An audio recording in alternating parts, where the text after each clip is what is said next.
Hey everyone, welcome to D&D Fuzzy Tales. I'm Machina. Today's story is from Crisco McChin about a furry DM who came unprepared for a game and dragged it for a very long time. Let's begin.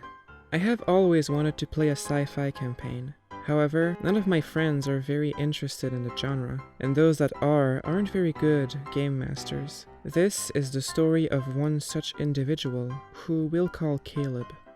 I have never enjoyed Caleb or any of his characters. He's a complete know-it-all who constantly gives out too much information.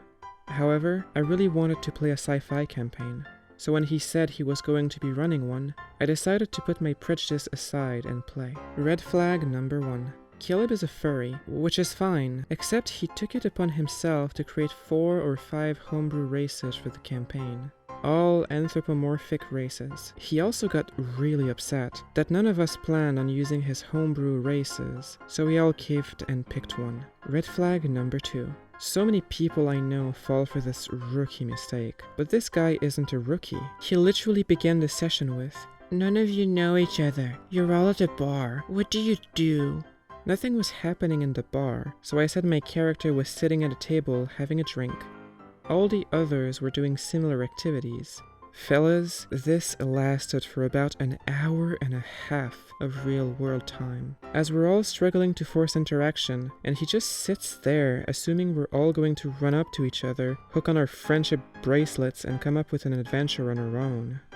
Red flag number 3. When finally he realized we had no direction for how to start, he narrated as a man comes into the bar, places 3 pieces of paper on a bulletin board, and leaves. We approach and see that there are 3 different possible missions. Escort X to X, go to X and protect X, or escort X through X. I'm being vague as to what these missions were, but basically they were all the same. Every mission involved protecting a group of people for a period of time. So really, there was no choice as to what mission we could pick, because all missions were the same. Final red flag. Every time I made a joke, he would launch into a 5 to 10 minute essay about the specifics of the lore, and why what I said is either correct or incorrect. We saw a billboard for Space Cola. I joked that my guy had a spot for Space Cola in his utility belt. Essay on why my character's race would actually very much enjoy Space Cola. One of the characters was speaking to mine telepathically.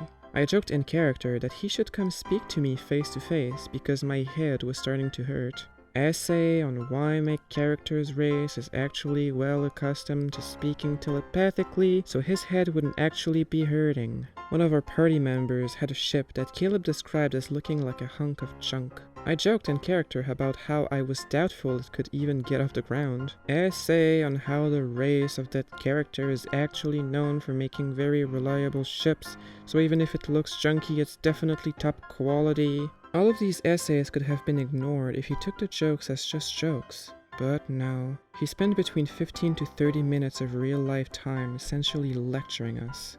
It's also worth noting, as the title has said, that we played 2 sessions, 4 hours each. The first session, we took the mission and walked to the ship. The second session, we continued walking to the ship and reached the ship. The worst part, after the second session he said, "You know, one of our other friends always says I'm bad at improvisation, but I didn't plan any of the campaign so far." For those in the cheap seats, that means this guy dragged us through 8 hours of walking to a ship, having knowingly and intentionally planned nothing.